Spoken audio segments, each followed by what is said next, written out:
All right, welcome to CT Collectibles. I'm C. I'm T.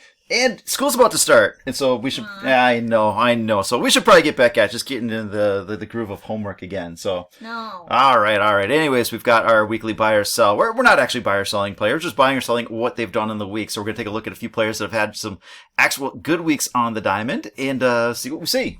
Mm-hmm. Yeah. All right. So we're gonna start off with a pitcher who, against our very own Twins, had a very nice game. He had a no-hitter going into the last out. Okay, and That's then just not.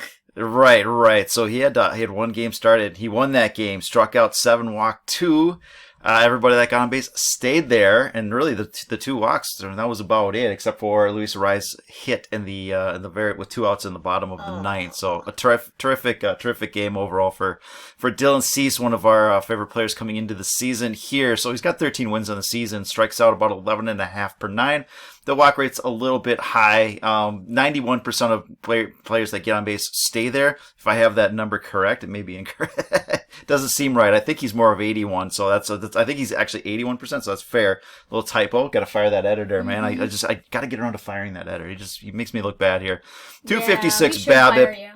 Exactly, with a 2.13 ERA xFIP, so he's getting a little bit lucky for the most part. So again, that no-hitter until the last out, 94 overall game score. Perfect game would be 100. All right, we want to do a bonus pitcher here. Spencer Strider, all right, last week. He had one game started. He won that game. He struck out 16, and exactly. left on base is crazy. Yeah, he gave up walks. He gave up 2 hits, and that was his only blemish in the 8-inning gem. Did he get a perfect game?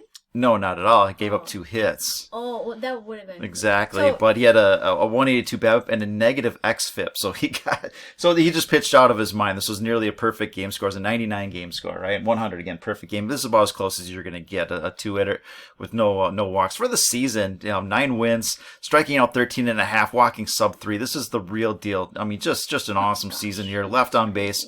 Getting a little bit unlucky as a matter of fact, and you can see that's where the xFIP comes in a little bit under that ERA. 99 overall game score. Yeah, this was a gem. This was a terrific game. So overall, Cy Young, no. Cy Stash, yes. Well, Dylan Cease and Spencer Strider are still going for the Cy Stash. Yeah, exactly. So they've got that wrapped up, I think. So we want to help another player, Steven Strasberg. This is a guy that came in with all the hype in the world. It just hasn't quite worked out. He's had some flashes here and there.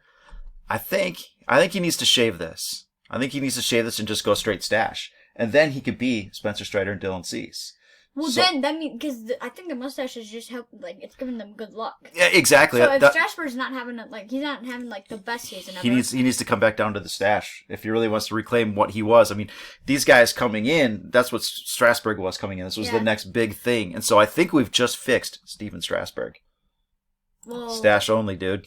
Yeah, but if you want to be better at pitching, take all that weird hair and put it on your stash. Wait, a thicker stash, a darker stash, but get rid of the beard. All right, Tommy Edmond. Terrific week on the field here. All right. My last name's not Edmond. No, but your first name is Tommy. So it is? Yeah, so it's kind of like related, but not really. So, and more like not at all. All right, so 440 average with 3 home runs, a 1,500 OPS, over 300 weighted runs created, and a .8 WAR for the season. Terrific season overall. 262 hitter. 13 home runs. Excellent defense, which is helping his WAR approach that 5 area. So Tommy Edmond, he is your number 1 second baseman on the season here. Okay. Now, the question I have. Paul Goldsmith is your best first baseman. Yeah. Nolan Arenado is your number 1 third baseman for the season. Can Tommy Edmond play both second and short at the same time to give the Cards the best infield in Major League Baseball? I mean, they probably already have it, but can they have a clean sweep of all number 1s? Because they've got the best second baseman, the best first baseman, the best third baseman. At shortstop, Paul DeJong's coming along a little bit here, but can we get Tommy Edmond just to play both? Yeah, he split his time roughly equally between second and short. So let's just put him like right in the middle and have him field everything, and then they've got number 1s across the board. I'm buying it. And I'm buying it also. Yeah, absolutely. Of course. All right, good. Cardinals, get on that. All right, great. So they're going to beat the Braves in the playoffs this year? Absolutely, with Tommy Edmond just playing second and short at the same time. Who is this guy? I've never heard of him, so I think he's home runs. I think he's. I don't think he's a real home run hitter. I don't know. Well, let's just see. Contact hitter. Contact hitter. Yeah, maybe he had a good week here. 4 home runs, 450 average with a 1600 OPS and .9 WAR to an incredible season here. 299 average on the season. So to hit 50, 60 home runs with 299, that's a big deal. That's a big deal. He beat his record last week. Yes, he did. He did. He beat his rookie record, which was beat by Pete Alonso. This is a new career high from 53 home runs, and so we're looking at over 1,000 OPS for the season, 199 weighted runs created. This is all MVP level stuff here. This is your MVP right here, right? Yep. Even if something happens over the last couple of weeks, right? And He had a little bit of a slump, but he picked it up. 4 home runs last week. He picked it up. Here comes the judge. Can he beat Maris? Maris, 61 home runs in 1961.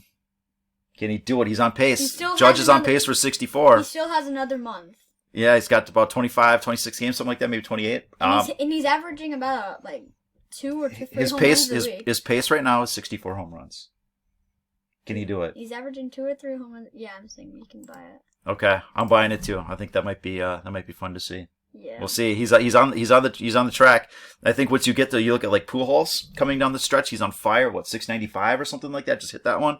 You start to see these numbers come into play, and that pumps these guys up, and I think gives them a little extra juice to I know this finish, is not going to happen. Strong. But what if he beats Barry Bonds?